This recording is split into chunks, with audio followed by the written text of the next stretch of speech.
بسیار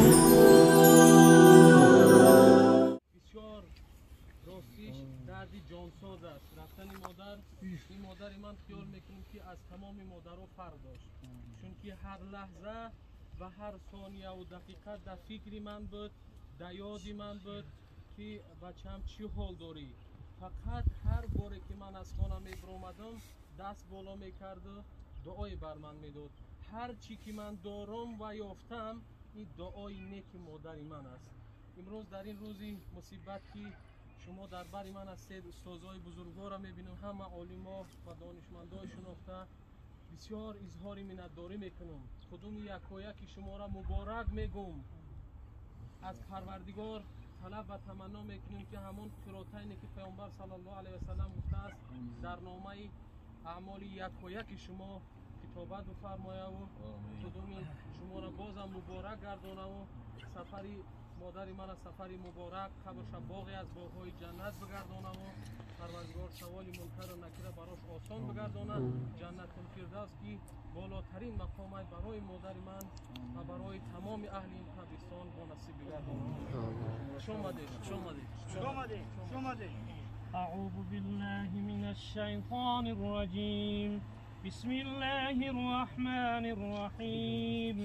الحمد لله رب العالمين الرحمن الرحيم مالك يوم الدين إياك نعبد وإياك نستعين اهدنا الصراط المستقيم صراط الذين أنعمت عليهم غير المغضوب عليهم ولا الضالين. بسم الله الرحمن الرحيم. تبارك الذي بيده الملك وهو على كل شيء قدير. الذي خلق الموت والحياة ليبلوكم أيكم أحسن عملا وهو العزيز الغفور. الذي خلق 7 سماوات طباقا ما ترى في خلق الرحمن من تفاوت فارجع البصر هل ترى من فطور ثم ارجع البصر كرتين ينقلب إليك البصر خاسئا وهو حسير. ولقد زينا السماء الدنيا بمصابيح وجعلناها رجوما للشياطين وأعتدنا لهم عذاب السعير. وللذين كفروا بربهم عذاب جهنم وبئس المصير.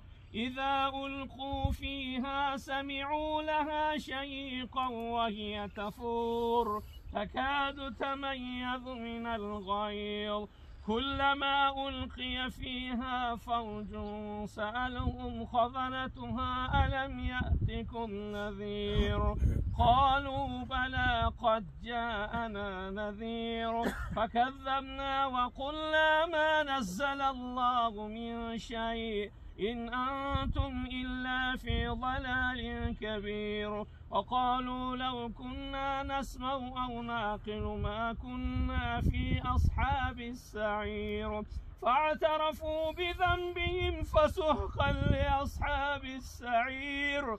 إن الذين يخشون ربهم بالغيب لهم مغفرة وأجر كبير. وأسروا قولكم أو اجهروا به إنه عليم بذات الصدور. ألا يعلم من خلق وهو اللطيف الخبير. هو الذي جعل لكم الأرض ذلولا فامشوا في مناكبها وكلوا من رزقه وإليه النشور.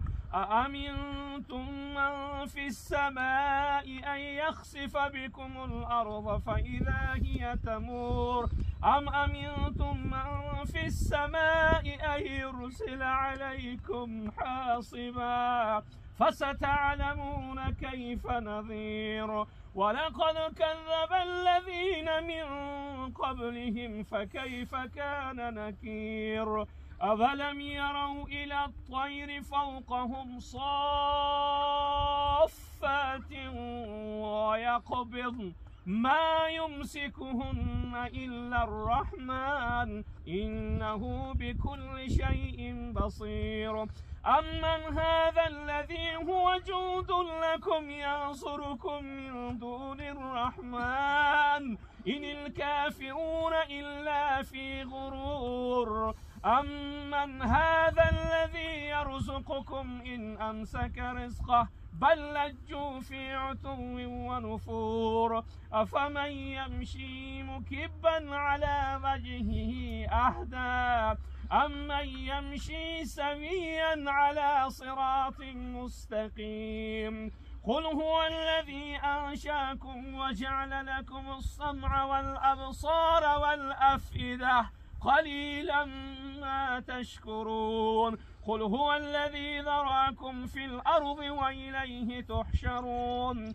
ويقولون متى هذا الوعد إن كنتم صادقين قل إنما العلم عند الله وإنما أنا نذير مبين فلما رأوه زلفة سيئت وجوه الذين كفروا وقيل هذا الذي كنتم به تدعون قل أرأيتم إن أهلكني الله ومن معي أو رحمنا فمن يجير الكافرين من عذاب أليم قل هو الرحمن آمنا به وعليه توكلنا فستعلمون من هو في ضلال مبين قل أرأيتم إن أصبح ماؤكم غورا فمن يأتيكم بماء معين الله ربنا وهو رب العالمين بسم الله الرحمن الرحيم قل هو الله أحد الله الصمد لم يلد ولم يولد ولم يكن له كفوا أحد الله أكبر الله أكبر لا إله إلا الله والله أكبر الله أكبر ولله الحمد اللهم صل على سيدنا ونبينا وحبيبنا وشفيعنا ومولانا محمد صلى الله عليه وسلم وعلى آله وأصحابه أجمعين اللهم اجعل القرآن لنا في الدنيا قرينا وفي القبر مونسا وفي القيامة شافعا وفي الجنة رفيقا ومن النار سترا وحجابا بقبرستان گذر کردی دعا کن دعا کردی به خاطر یاد ما کن تو هم روز به گوری تنگ و تاریک دعا خواهنده ای از ترک و تاجیک ای که بر ما بگذری دامن کشان سخت و محتاجم الحمد بخوان چون سخت تر است شبی اول پرسش تو یا رب تو بر کرمت کار من آسان بکن سبحان ربك رب العزة عما يصفون وسلام على المرسلين والحمد لله رب العالمین. مادری مرحومه پروردگار و رحمت و مغفرتش کن. همین چیزی که فرزند دلبندش دعا کرد خدایا در فردوس اعلی مکان مستقرش کن. آمین.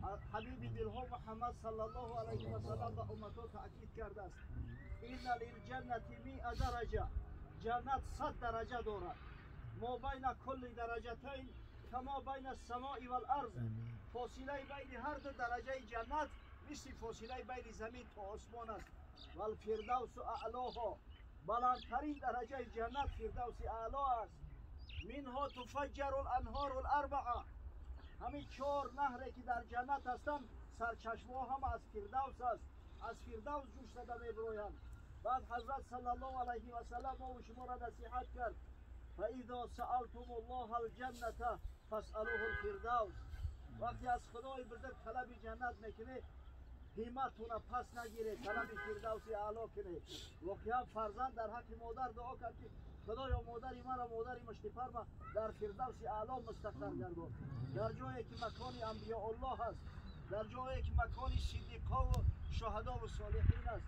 و پروردگارا در عالم ارزق در خواب ناز و عروسی تا روز قیامت حفظش کن. آمین. پروردگارا با فرزندا و با پیوندا و با قوم ها در این مصیبت یک صبر جمیل را ارزانی داد. خداوند با ما زنده ها را حیات اسلامی و مرگ اسلامی و فردا روز قیامت محشور گشتن تحت لوای محمدی صلی الله علیه و سلم نصیب روز. آمین. آمین. یا ربنا.